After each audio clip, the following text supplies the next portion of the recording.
Good morning my dear friends, आप सभी को मेरे इस यूट्यूब चैनल पर हार्दिक स्वागत है, अभिनंदन है। पिछले वीडियो में मैंने आपको सिंथेटिक डाइज के बारे में कुछ क्वेश्चंस पूछे थे। काफ़ी बच्चों ने सही जवाब दिया था। आज के इस वीडियो में मैं आपको न्यूट्रल डाइज के बारे में कुछ क्वेश्चंस पूछूंगी और ये देखूंगी कितने बच्चे सही जवाब दे पाते हैं।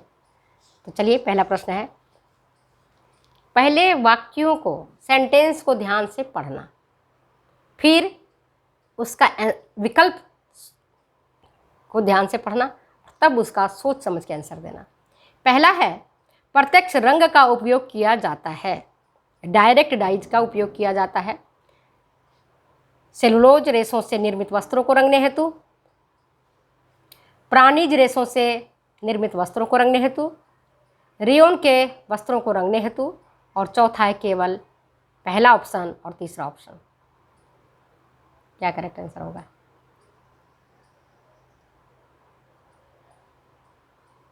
करेक्ट आंसर होगा पहला और तीसरा। डायरेक्ट डाइज का उपयोग सेलुलोज रेशों से निर्मित वस्त्रों को रंगने हेतु किया जाता है और रेयन के वस्त्रों को रंगने हेतु किया जाता है।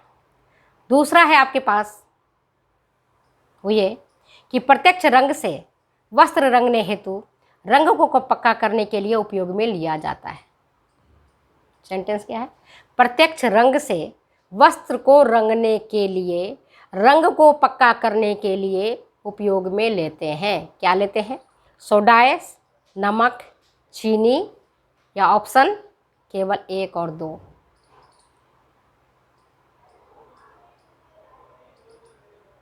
बोलो, ऑप्शन क्या है? कभी भी प्रत्यक्ष रंग से वस्त्र को रंगने के लिए जब रंग को पक्का करना होता है तो हम सोडाइस और नमक को डालते हैं। बंधेज रंग में आपने देखा होगा, है ना, कॉटन के रेशों को जब करते हैं तो इसी से करते हैं। तीसरा ऑप्शन आपका, तीसरा क्वेश्चन, प्रत्यक्ष रंग से वस्त्र रंगने के उपरांत रंग को अधिक पक्का करने के लिए वस्त्र पर परिसज्जा की जाती है। फिनिशेज किसकी परिसज्जा की जाती है बताओ? ऑप्शन आपके पास पोटेशियम बाइक्रोमेट की, फॉर्मल्डिहाइड की, और तीसरा नेप्थॉल की।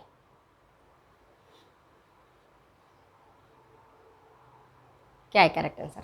बोलते जाओ।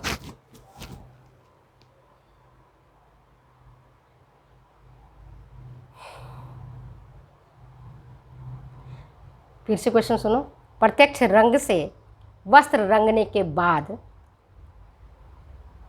रंग को और अधिक पक्का करने के लिए वस्त्र पर परिसज्जा की जाती है। किसकी? पोटेशियम बाइक्रोमेट की, फॉर्मल्डिहाइड की, नेप्थॉल की, या उपरोक्त सभी? करेक्ट आंसर क्या है? उपरोक्त सभी। प्रत्यक्ष रंग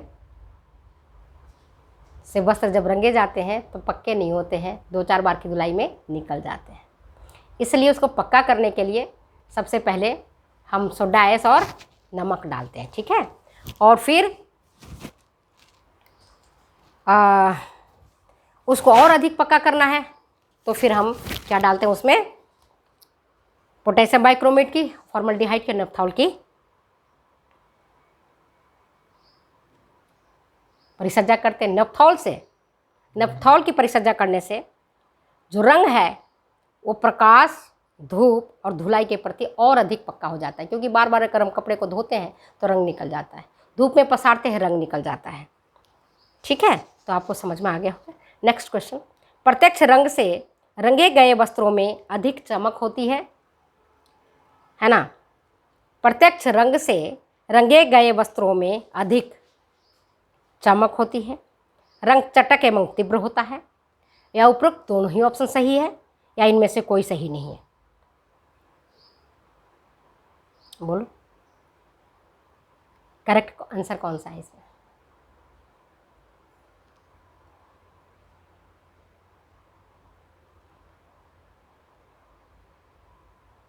प्रत्यक्ष रंग से रंगे गए वस्त्रों में अधिक चमक होती है, पहला ऑप्शन। दूसरा, रंग चटक और तीव्र होता है। तीसरा ऑप्शन उपरोक्त दोनों ही, और चौथा इनमें से कोई नहीं। करेक्ट आंसर क्या है? चमक नहीं होती है। तो करेक्ट आंसर क्या हुआ? रंग चटक और तीव्र होता है। बांधनी का रंग देखना कितनी चटक और तीव्र, 2-4 बार की धुलाई में वो रंग निकल जाते हैं। नेक्स्ट देखो, सबसे पहला वेट रंग है, सबसे पहला वेट रंग है कौन सा है? इंडिगो, सल्फर, एंथ्राक्विनाइड या उपरोक्त में से कोई नहीं।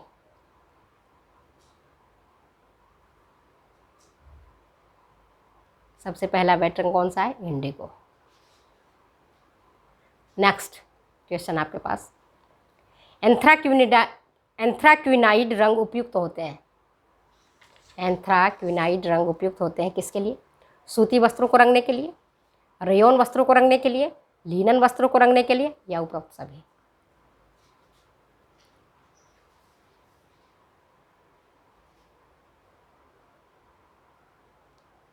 किसके लिए होते हैं? एंथ्राक्विनाइड रंग सूती वस्त्रों को रंगने के लिए उपयुक्त होते हैं, रेयॉन का भी वस्त्र इससे रंगा जाता है और लिनन के वस्त्र भी से रंगे जाते हैं। तो ये सब तीनों ऑप्शन है वो करेक्ट ऑप्शन है आपका।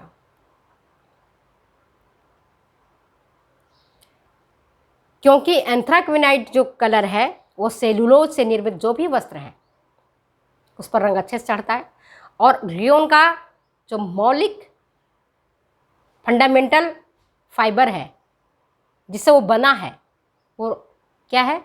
सेलुलोज ही है, चाहे वो कॉटन लिंटर्स हो या पल्प हो, लकड़ी का गुदा हो, है तो सेलुलोज ही ना। तो आंसर क्या होगा? उपरोक्त सभी। एंथ्राक्विनाइड रंग उपयुक्त होते हैं सूती वस्त्रों के लिए, सूती वस्त्रों को रंगने के लिए, लिनन वस्त्रों को रंगने के लिए और रेयॉन वस्त्रों को रंगने के लिए, पटसन के वस्त्रों को रंगने के लिए, जूट के वस्त्रों को रंगने के लिए, जो भी सेलुलोज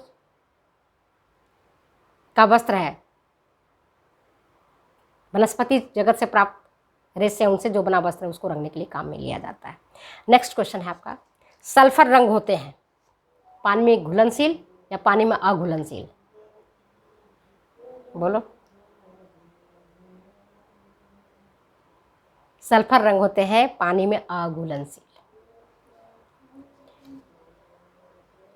इसलिए इनको घोलने के लिए अल्केलाइन रिड्यूसिंग एजेंट का प्रयोग किया जाता है, तब जाकर के सल्फर रंग घुलते हैं, पानी में घुल पाते हैं, नहीं तो पानी में नहीं घुलते हैं। नेक्स्ट क्वेश्चन है आपके पास, सल्फर रंग धुलाई के प्रति पक्के होते हैं, पक्के नहीं होते हैं? बताओ, पक्के होते हैं या नहीं होते हैं?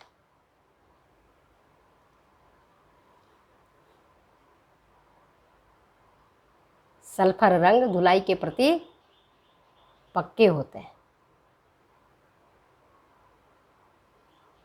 चाहे कितनी बार धो, अगर सल्फर रंग से रंगा गया है वस्त्र तो उसका कलर इजीली नहीं निकलेगा।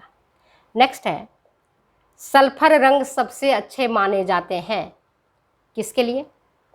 रेयॉन वस्त्रों को रंगने के लिए, कपास वस्त्रों को रंगने के लिए, लिनन के वस्त्रों को रंगने के लिए या उपरोक्त सभी?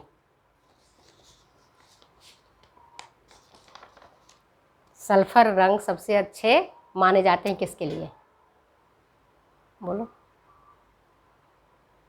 रेयॉन वस्त्रों को रंगने के लिए, कपास के वस्त्रों को रंगने के लिए, लिनन के वस्त्रों को रंगने के लिए या उपरोक्त सभी?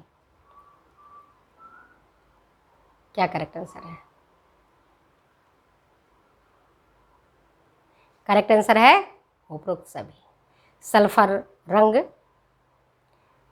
सेलुलोज रेशों से निर्मित वस्त्रों के लिए उपयुक्त होते हैं।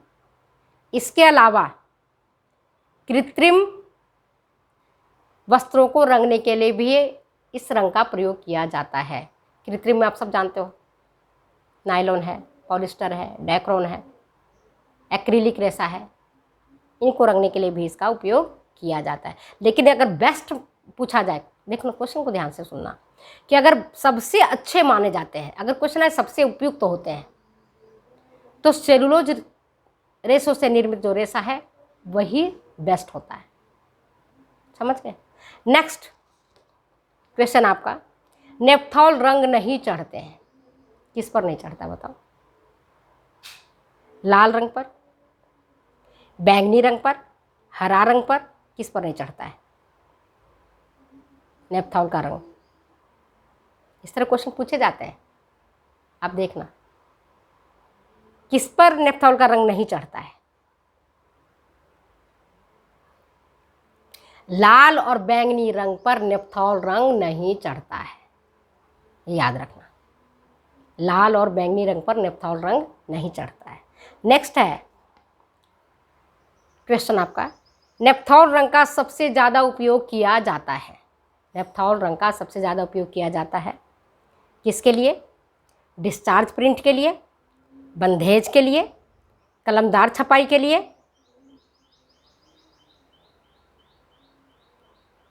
या इनमें से कोई नहीं?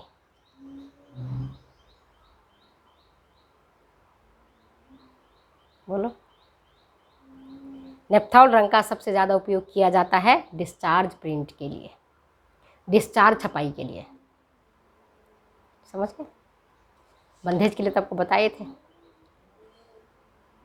पहले भी किस रंग का उपयोग किया जाता है, तो आप लोग मुझे कमेंट बॉक्स में लिख के देना कि बंधेज रंग में किस रंग का उपयोग किया जाता है वस्त्रों को रंगने के लिए। नेक्स्ट क्वेश्चन और है जो मैं आपके लिए छोड़ दी हूँ।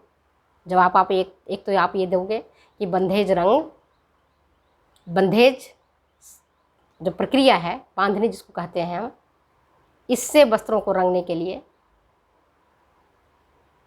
कौन सा रंग का उपयोग किया जाता है, पहला। दूसरा है क्रोमियम एवं लोहा से कौन सा रंग प्राप्त होता है? क्रोमियम एवं लोहा से कौन सा रंग प्राप्त होता है, तो ये जवाब आपको देना है। ठीक है, फिर मिलते हैं अगले वीडियो में। तब जो आपको जो चीज़ पढ़ना है कमेंट बॉक्स में लिख करके दीजिए, ज़रूर मैं आपका समस्या का समाधान करूँगी। फिर मिलते हैं अगले वीडियो में अगले एपिसोड के साथ। तब तक देने को जाने को दो इजाज़त। Bye bye. ओके।